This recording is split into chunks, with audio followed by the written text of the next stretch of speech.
If you like to look at maps as much as I do, you might have noticed something a little odd about India, namely this area to the northeast, and how its only connection to the rest of India is through this 20-kilometer wide corridor between Bangladesh and Nepal. So why is this corridor so skinny? What differentiates this part of India from the rest of the country, and how does India deal with such a precarious connection?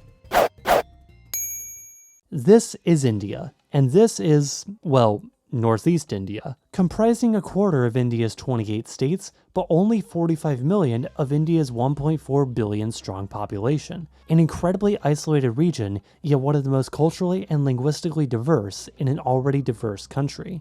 The states in Northeast India are known as the Seven Sisters, as there are 7 of them, who presumably go by some variant of she/her, the states in question being Assam, Manipur, Meghalaya, Mizoram, Nagaland, Tripura, and Arunachal Pradesh, which is claimed by China but in practice administered as a state of India.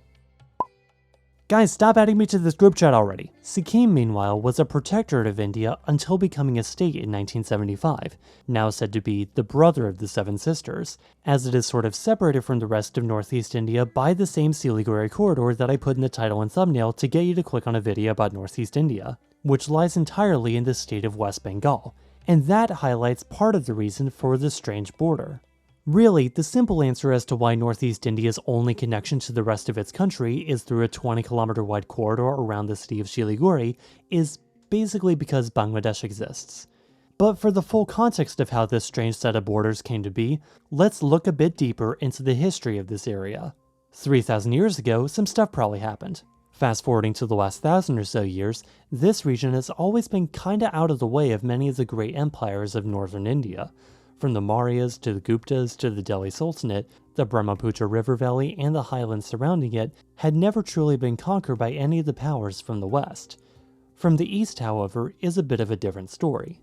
Just a few hundred kilometers to the east, but a linguistic world away, this guy named Sukapa had been the crown prince of the Hmong Mao kingdom, as his uncle Palmilpong didn't have a male heir. But then later in his reign, he did have a male heir and the succession was secured. Thus, Sukapa plotted his revenge, biding his time until— oh wait, no, actually he's just leaving to start his own thing. Thus, Sukapa and his entourage of 9,000 crossed the Pakai Hills and established the Ahom Kingdom in what is now Assam. I'd highly recommend watching this video from Odd Compass if you want to learn more about this story, but eventually the Ahom Kingdom became the new largest and strongest power in what is now Northeast India, spreading throughout much of the Brahmaputra River Valley, making up the modern state of Assam, now home to 31 million of the entire region's 45 million people. Probably not that hard to see why if we look at a topographic map of the area. Throughout the 16th and 17th centuries, the Mughal Empire rose from its Central Asian dominions to conquer most of northern India, including the Kamada Kingdom further down the valley. However, even after briefly taking the Ahom capital, 67 years of conflict ended in basically nothing for the Mughals and, well, continued independence for the Ahom. Also starting in the 17th century, however, several of the big European colonial powers began to establish factories across the coast of India. But it was in the northeast of the subcontinent where one of these nations would change the face of India for the next few hundred years. The outcome of the Battle of Palashi saw the British East India Company take over all of Bengal, and by the 1820s, British influence had grown from this part of India to this part of India. The Kingdom of Ahom, however, alongside its neighbors east of Bengal, managed to evade colonization to this point. However, the 3-part Moamori rebellion had weakened the kingdom to the point where it could be invaded by the Konbaung Empire to the east. This, however, led to the Konbaung butting against British Bengali claims, both within northeast India and just off their shores, leading to the First Anglo-Burmese War in 1824, although I don't think they called it the first one just yet. The Treaty of Yandabo 2 years later saw Konbaung give basically all of what would become northeast India to the British, as well as the territory that 200 years later would become the Burmese Rakhine state. While this saw the beginning of Britain's expansion into Burma, the Tripura and Manipur kingdoms, as well as the Khasi, remained separate subservient kingdoms outside Assam, which was now molded into Bengal, at least until it became its own colonial province in 1912. But you know what, you're here for the border, so let's talk about the border. By the end of World War II, Britain's empty coffers could no longer ignore the growing calls for independence across the subcontinent. However, there was fierce disagreement on what a post-independence India should look like. While Hindu leaders like Gandhi and Nehru wanted a unified India, a century of systemic division along religious lines caused Muslim leaders such as Muhammad Ali Jinnah to fear their communities would be relegated to second-class citizens in a Hindu-majority country, and so the decision was made to split India on the basis of religion. Muslims to Pakistan, and Hindus, and really everyone else, to India. What happened next was nothing short of a horror show brought on by terrible planning. The Radcliffe Line, named after Cyril Radcliffe, a British lawyer who had, quote, never been east of Paris, and was nonetheless charged with drawing the line, divided India from the newly created Pakistan.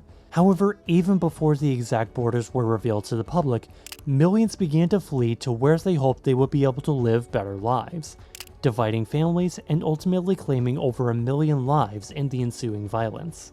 The partition, however, didn't just split the former Indian Empire, but also two of the largest provinces. While Punjab would be split into the Indian state of Punjab and the Pakistani province of, well, Punjab, Bengal befell a similar fate, divided between the Indian state of West Bengal and the Pakistani province of East Pakistan, nowadays the independent nation of Bangladesh, all divided along religious lines and essentially which district decided to be in which country. Thus, with Rangpur joining what would become Bangladesh, India was given only this dangly corridor to connect it to its northeastern states. After independence, with tensions growing between the newly independent nations, the chicken's neck, as many like to call it, because chickens have famously thin necks, I guess, became an incredibly vulnerable choke point, particularly in the case of a Chinese attack. However likely this would be to actually happen in the future, China did attempt in the 90s to cede disputed territory to Bhutan in exchange for the Doklam Plateau. It's also worth mentioning that China did not officially recognize Sikkim as part of India until 2003, insisting it was still an independent country, which is definitely not how these disputes tend to work on the international stage. What's more is that only a few highways and one single railway pass through the corridor, making this one connection potentially vulnerable to landslides. But it's not as if Northeast India is one of the rainiest places on the planet. Northeast India is also the least urbanized region in the country, with Assam actually having the lowest urban population in the region, at 14.8%. Despite how isolated the region looks on a map of India, and indeed is if you want to get there, Northeast India was perfectly located to become the multilingual melting pot it is to this day. To the east and southeast are the Austronesian and Kra-Dai languages, to the north and east are the Sino-Tibetan languages, including Burmese, and from the west came the Indo part of the Indo-European languages. And indeed, this is what we see across the region today, as Hindi isn't really spoken as much here, and many of these states have their own native languages. So you have Assamese, Manipuri or Meitei, Mizo, and Sikkimese, alongside Ao, Bengali, Bodo, Khasi, Nepali, Nisi, and dozens of others. Although 3 of these states, AP, Meghalaya, and Nagaland, simply use English as their official governmental language. This region is also home to a large population of Christians, particularly in Meghalaya, where they make up 75% of the population.